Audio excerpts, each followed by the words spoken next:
The next and final award goes to Garth Vest. Garth Vest is a 17-year-old high school senior from Rutland, Vermont. His passion is theater, but has never gotten in the way of his drive to help the LGBTQ community. Garth is a leader of the GSA at Rutland High School.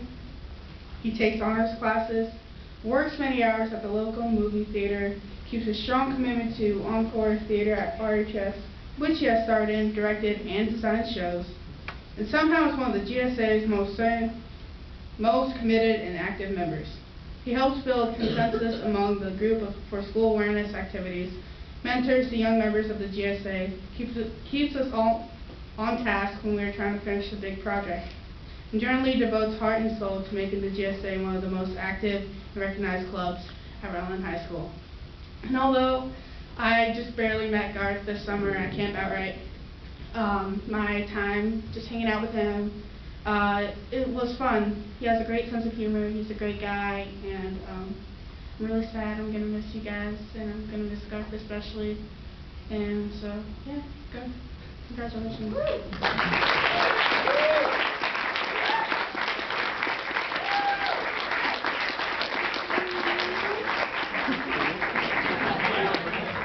Things kind of sharp.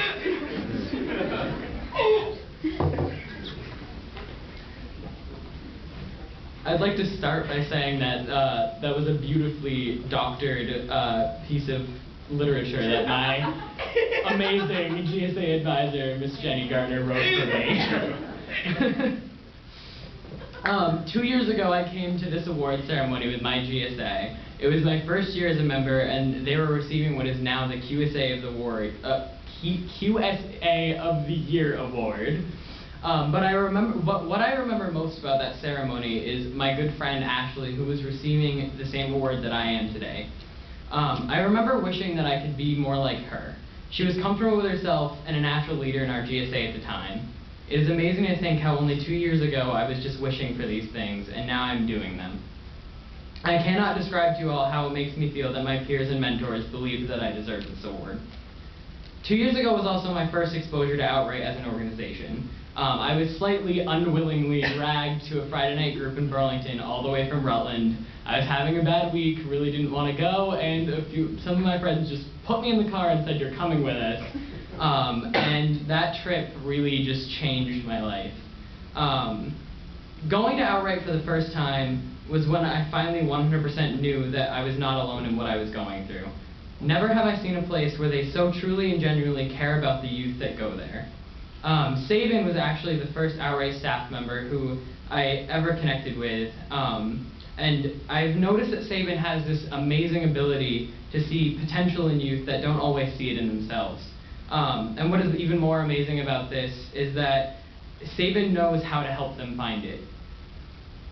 And if he hadn't emailed me about applying to attend the national gathering, I can truly say that I would not be standing here accepting this award. And I am extremely thankful for that. At the gathering, I realized I wanted to do more for Outright, and over the summer I had my chance. I worked rather semi-closely from a distance through Skype with Melissa and our wonderful and entertaining MC Patrick.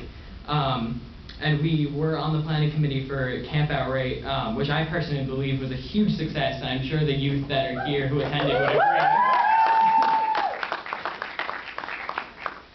And let's see, where was I? Lost my... Oh, when I saw that I had the opportunity to be on the planning committee, I jumped at it. Camp is something that I had never really been able to attend before.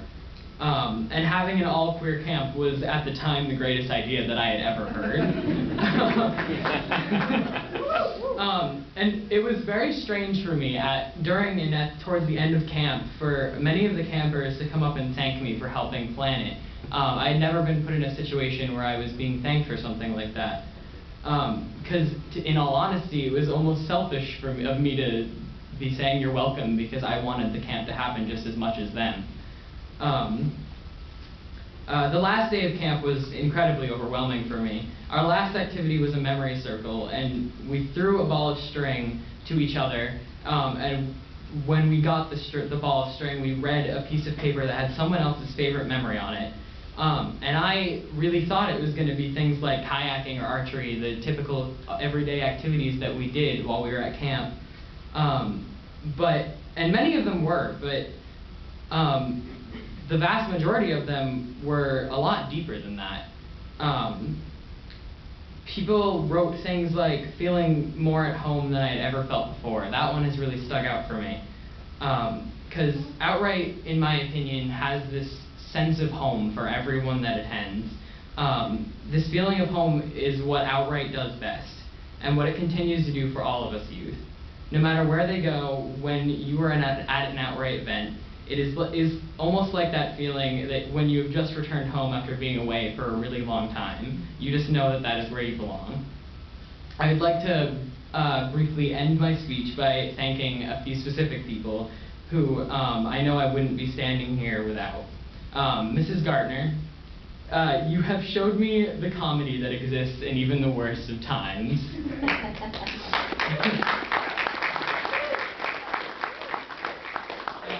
My good friend Ariel, who is here with me, I would be here much longer than a few minutes if I sat up here and told you about the many times that she has listened to me complain until at least midnight over the phone. So thank you for always being there for me.